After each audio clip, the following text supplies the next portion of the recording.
the busing of youths, including teens, to support the former COCOBOD CEO, Dr. Stephen Opuni, whose standing trial has been condemned to the National Youth Authority, NYA, a state institution charged with the mandate to develop youth potential, described the busing as belittling, abusive and disgusting, unquote. A statement signed by the Chief Executive Officer of the National Youth Agency, Emmanuel Asigri, indicated, though the youth play an important role in political activism, a line must be drawn on what is acceptable, tolerable and downright reprehensible. Well, that's quite interesting there. Let's get more from Mr. Asigri himself, who joins me in the studio. Hello, sir. Well, we'll try and reach him later. Meanwhile, two of my colleagues, Joseph Akable and Komla Adom, were in court for us yesterday. Here's a wrap of what happened. The scene at the entrance of Land Court 12, where Appeals Court Judge Justice C.J. Honyenuga sits as an additional court judge to hear the case involving the former COCOBOD CEO. The many who wanted access certainly could not be given, as the courtroom was simply too small. After the court manager had sorted out in terms of who makes it into the courtroom, the Attorney General Gloria Kufu read the facts of the case to the court, after which the plea of the two individuals were taken in the courtroom, while Dr. Stephen Opuni responded to each count by saying, "I am not guilty." Seydou Agongo simply replied, "Not guilty," as all 27 charges were read against him. Lawyers for Dr. Opuni, led by Samuel Kujo, then put in an application for bail. They argued he was a family man who was willing to cooperate with the court. Ben Sunichukwi, who represents Seydou Agongo and Agricult Ghana Limited, also made the application for bail. Justice Honyenuga granted both bail to the tune of 300,000 cedis. They are also required to deposit their passports at the CID headquarters and retrieve them anytime they intend to travel out of the country. The court took a short break to enable lawyers, the judge and the persons in terms of the police investigators who handled this particular case to confer and decide the dates to hear this particular matter. They agreed on April 11 as the next immediate date. Other dates were also agreed by the court, which these individuals are expected to appear before the court to enable proceedings continue. For Attorney General Gloria Kufu, the state is prepared to cooperate with the entire process and ready to present its case to the court. We have assessed our evidence and we have presented a case. Whoever says it's witch hunt is clearly entitled to that opinion. At the end of the trial, the judgment should be able to determine whether it is witch hunt or not. On April 11, when the case comes back to the Accra High Court here, we expect the Attorney General, who is leading the state's prosecution, to call her first witness into the witness box to open her case formally. Once that witness is done, issues of cross-examination will crop up, and when it is completed in time, other witnesses will also appear before the court. Reporting for Joy News from the Law Court Complex, my name is Joseph Akable. Heavy police presence here at the Law Court Complex signaled it was an extraordinary day. Over 50 police personnel were deployed to secure the area around the court in anticipation of a crowd mass-up.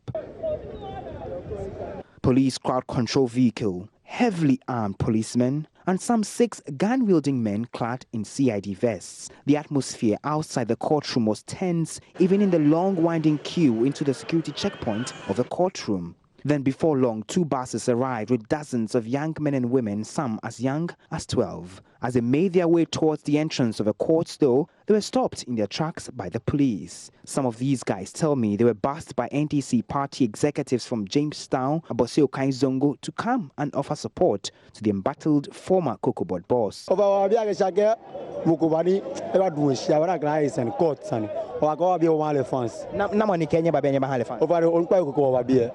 Me onukwa ejino. Abenyo won yeso abenyo legbe. CJ party nini? Over Arabia ge endi sorunpako. Okay. No anya kenye fenyi. Over ni bohu ingbe anabo ye na chebo akeshin oba no ba. Oh, now Jamestown and about na chebo kajeje. Well, so I'm joined by Mr. Asigri, who's with the National Youth Authority, on the phone. Good morning, sir. Thank you for joining us. Good morning. What exactly are you trying to communicate in this statement, sir? Well, let me say good morning to your good self once again, and then your viewers and listeners. I think that your network put out this incident that took place at the court premises yesterday, and it had to do with young people who were bused to the court premises, and the explanation they gave based on what your reporter took them through was that they had been brought there by a big man, or a big man, so to speak, from the Ghana language they spoke, referring to some Unupa who had arranged for them to come. And their reason for coming there was to come and then support one of theirs who had a court case. And we took issue with it because for some time now it has become one thing that we have not allowed to pass. And when I say we are referring to the national authority, we have not allowed to pass when we see young people get themselves involved in things or acts that are not, proper, violating the rules of our country. And having to see firsthand that somebody or some people are behind such an act where you go to a community, bash young people, and bring them to a premises that that kind of action should not happen. So what exactly is the violation here? You speak of proper behavior and violation. What exactly did they do wrong in this case? To start with, the whole action was wrong for you to go and then tell young people to come over when you didn't even let them understand the implication of what they were doing. And you would agree with me that the court premises is not a place where anyone would allow for people to go and then do that kind of a thing. Do what kind of a thing? When we had this unfortunate incident with Massive, National Youth Authority took it upon itself to condemn the young people who had gone there. Mr. Sigri, in Kumasi, what happened was that some people freed someone who was being tried. But in this case, they were brought to the premises. Absolutely. So I'm asking, what exactly do you think is wrong in that? I have indicated it, that what is wrong is that for you to go in and take young people who are already vulnerable. And if you listen to these young people, I mean, these are young people who likely, you don't even need to go further and then do any research on them, are likely not engaged in any meaningful thing with their life. And as a citizen, shouldn't your authority be taking the blame for that? That these young people are not doing anything. My authority would not take the blame for young people not having anything to do.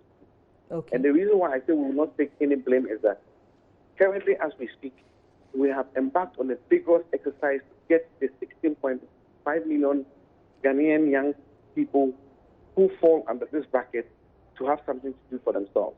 As I speak to you, I'm in Upper East, I'm in Bolga right now, and I got here just about 45 minutes ago. My two deputies are in Tamale Northern region, and we're here based on youth development. We're here locked up in a hall where we have been training some young people for about, I think, in the last 8 weeks now. But if not, I think we're there in the 9th week.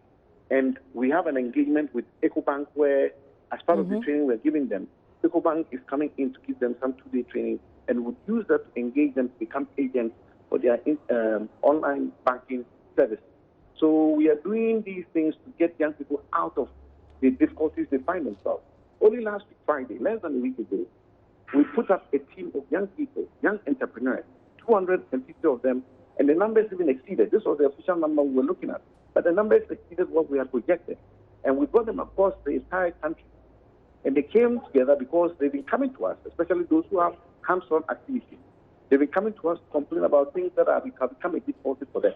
And then we put up key stakeholders in youth development, and they came and then helped in addressing issues that were first-hand issues that we needed to deal with in getting things done for the young people of this country.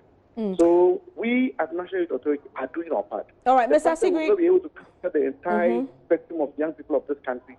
If we sit and we see anybody trying to exploit the young people of Ghana, we would not watch aloof. All right, and Mr. Sigri. This is the first time we have issued a statement to do with anything that has gone wrong with either the young people themselves involved in it or people trying to use them. Some will argue that these young men were not forced; they were bussed. They were not forced. So why wouldn't you deal with it from the angle of their quote-unquote idleness, than attack the people who involved them in this in the first place? I think that Come again? Benes. You're speaking to Benes sorry. Abubedu. Oh, Sure. Benes. That's okay. I thought I was speaking to Emeka. Sorry. Benes, I think that this issue, shouldn't be reduced to the fact that, they were sitting idle and that is how come they were used and all that. They were sitting idle makes them vulnerable. And that is the point that I'm making. The fact that what we are doing has not gotten to the young people from Jamestown, as they said, from Choco, from Manchagona, doesn't mean that as they idle, any right-thinking person should go behind and then use these young people to do the kind of thing that we all saw on your network. I think that it is not for NYA alone to condemn this.